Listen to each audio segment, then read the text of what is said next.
nde ladde sari sagataɓe am saki nde ladde winni ngendi am hodorde fo natti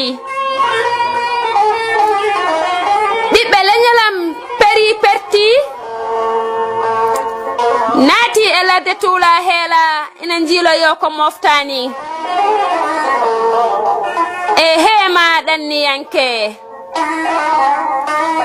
an jaltuɗo galle baba naati e ladde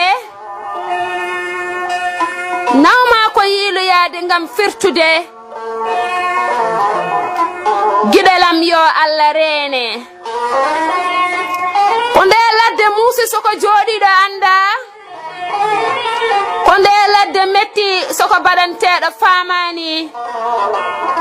sagataɓe am e nde ladde on tampi on piyama on pettama on jerƴama ɗum fo ko muñal e yidde firtude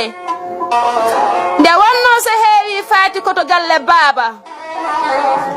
yo Allah reen onon ɗanniyankoɓe ɓiɓɓe leydam naati e laaɗe majji ɗe laaɗe petti ɓe sagataɓe joolima woni hen majjuɓe ɓe jiitaka hay yiitaɓe ɓe ne losi saabu koɓe jiiloyono satti kono herɓe caggal gandani e a jamanu musɗo guuraɗo bandam ardinɓe jawɗi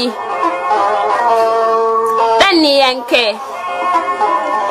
sa ɗannima e nde ladde a dañi jiɗeɗa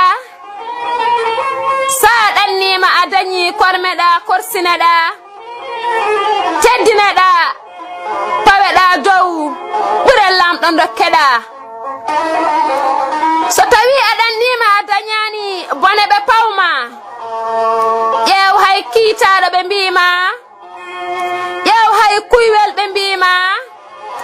jalo kam e jambere ɓe kandinma riw gertoɗe ɓe mbiyatama walla ɓe mbima kusno gertogal an jaaɗo ladde mbo firtani wallay bandam a tampi heddi kay ko jomiraɗo newnani kono haqqe bawɗe ma kay a waɗi yiiloyaade kay ɓurata yaltude galle baba naata e ladde ɓiɓɓe leñolam jiɗi firtude